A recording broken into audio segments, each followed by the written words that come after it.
Yeah. Yeah. It's fun. Muy fuerte, tío.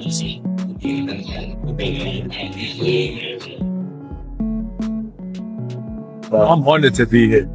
I'm happy to be here. I think December 19th is going to be crazy though. I think the center's going to be like buzzing, just crazy energy in that room. I think it's really good.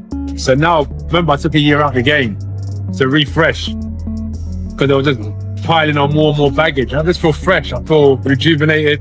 It wasn't like I took the year out in vain. I had a purpose and now I'm just living. No, you look fresh. I feel good, man. I feel good. I've been training hard. I'm close to the weight that I need to be at for the fight. I feel good. He's done me a favor.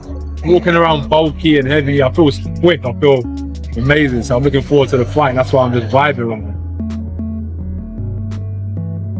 I think he is a smart operator. I think he's managed to put a good team around him to help him achieve his wildest dreams. I think he's a smart young man. So I don't want to focus on it being like about Jake. Oh, Jake's small, so that makes me confident. Jake's this, so that makes me confident. I'm just focused on myself. I'm confident in myself. 2 weeks out from Jake Paul versus Anthony Joshua, and the atmosphere already feels electric. The buzz, the tension, the energy, everything is building toward a showdown that doesn't feel like a gimmick anymore. It feels real. Alright, come in. Yeah.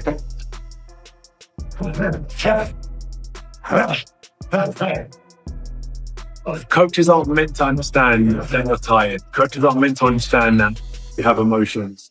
Coaches are just supposed to look at you like you're a machine. And they just want results. I may be tired, but I just got to bite down on my gum shield because if I can perform to an elite level when I'm tired, imagine what I can do when I'm at rest and I've got energy. I've been through the days where I'm looking for sympathy and you just don't get it. It's well, don't get it. I always knew there could be the most talented fighter out there, especially in our industry. Like, they can't sell tickets, they can't put bombs on seats, they'll never showcase their skills to the world, no matter how good they are. And that's why I say you have to have marketability and you have to have ability. And when you bring those two worlds together, it's a recipe for success. AJ isn't treating this like some YouTuber pit stop. He's training like a man on a mission, focused, silent, and fully locked into heavyweight destruction mode. No jokes, no smiles, no distractions. Just a deadly mindset that says he plans to collect the easiest payday of his career. Show up, land a right hand. So I don't think Jake's crazy. He's a realist, he's a logical man, and he wants to fight. He wants to fight good fight. I looked at it and said, wow, this is a great opportunity to showcase myself to the whole world, and God willing, my prayers are answered and I get the job done and I hurt Jake in spectacular fashion, like get a victory. And Jake called me directly. He called me. He didn't call my team. Jake called me. I said, okay, no problem, no problem. Easy money. Not easy money. We'll see. I'll let you know December 19th, December 20th. But here's where the plot twist creeps in. Jake Paul is moving like he's rewriting boxing history, carrying that wild, unshakable confidence that he truly belongs in the same ring as a former unified world champion. Like it or not, that self-belief is the one thing money can't buy, and it's his biggest weapon. Fair to AJ, I just know that I have the power and the timing. It's the shots that you don't see coming that knock people out. And I'm a tricky knockout artist that people don't give me enough credit for. I've won knockout of the year. So he has to be careful. And I do have the timing, the speed, and the tricks up my sleeve to be able to hit a shot on this guy that he doesn't see coming that can put him to sleep. Jake genuinely believes he can ruin AJ's night, flip the script, and turn what should be easy money into the most expensive, painful problem Anthony Joshua has ever tried to punch away. I think it's watching his Dubois fight, watching the Ruiz fight, even watching the Usyk fight. And when you look at it, he's lost to guys who are smaller than him. I think it's his, it's his weakness. His kryptonite is the faster guys who don't get hit by his big punches. He's definitely a bit chinny. He's durable. He gets back up. He knows how to fight when he's hurt, and he's still dangerous when he's hurt. But I do see holes where I can land big shots. All the hype around Jake Paul versus Anthony Joshua this month. Amir Khan steps in with a far more grounded warning. He stresses that this fight isn't just spectacle, it's a real danger. Khan believes Jake's team, especially promoter Nikiza, might be pushing him into a situation that could seriously damage him long-term. I think Nikiza hates Jake Paul because he wants him dead, I think. That's what it comes down to. Me and JB had a meeting with Nikiza and he was giving big ones, which I did not understand. He's not really like, come on. But like, he really wants to see his own friend that he calls my childhood friend hurt. That is wrong, bro. Like, you know what I mean? He's chasing the money.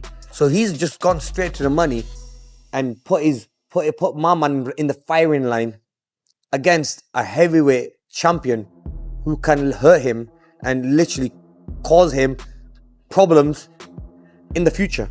Khan says it feels like they're chasing a massive payday at the cost of Jake's safety. He reminds everyone that heavyweights like Joshua hit with a different kind of force, the kind that changes careers and sometimes lives. Unlike seasoned boxers who spent years conditioning their bodies, Jake comes from a different background entirely. One clean punch from Joshua, the same kind that shut down White and dropped Ruiz, could end far more than Jake's. Look, if AJ hit with a shot like he hit Ngannou and knocked him clean out, I mean, even Ngannou would knock Jake Paul out. But that just shows, like, but you can't mess with the sport. Boxing, you can't mess with boxing. Oh, boxing is a sport that you have to respect. You're always at one punch away from getting hurt. Something bad's gonna happen one day and they're gonna regret it. They're gonna say, oh, why did we take that fight? It's not like they need the money.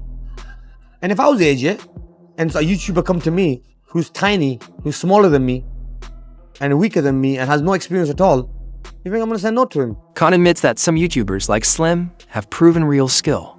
He warns that this matchup crosses into dangerous territory. One small mistake could lead to a result the sport regrets. His message is blunt. The excitement of crossover boxing can't blind people to the real risks. Boxing isn't built on views and viral edits. It's built on punches that can ends this tube boxing, because in a way, someone is gonna get hurt badly, and this could be the fight that someone gets hurt so bad that they will never ever get sanctioned to ever fight again. You know what I mean? But it's true though, isn't it, bro? Like, honestly, like, the sport is tough, man, and it's hurt and damaged a lot of people that have been boxers, and let alone, and these are people that are used to taking punches and punishment. Building on Khan's caution, the Talk Sport panel expands the discussion with a more analytical angle, breaking down both the competitive and financial stakes of this unusual matchup. Liam Smith reacts with excitement and says that for AJ fans, this is a straightforward fight and easy, lucrative opportunity after actually helping a lot of female fighters and women boxing as well by putting this promotion on. So I respect him massively. But if Anthony Joshua was to lose to Jake Paul, it would be the biggest upset, travesty, whatever you want to call it, in boxing history. So he has to look past Jake Paul. Well, let's hear from Anthony talking to the media in Miami. One of the questions that was put to him was about the stint outside of the ring.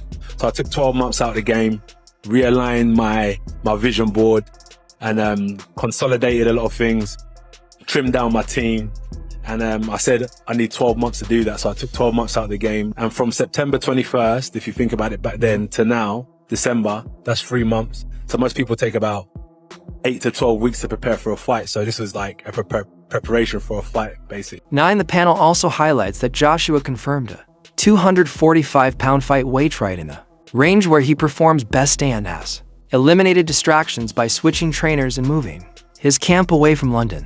While they respect Paul's promotional genius and his contributions to women's boxing, they agree the skill levels are worlds apart. They add that if Joshua somehow loses, it would go down as one of the biggest shocks in boxing history, raising serious questions about his future as he pushes toward another run at the heavyweight titles.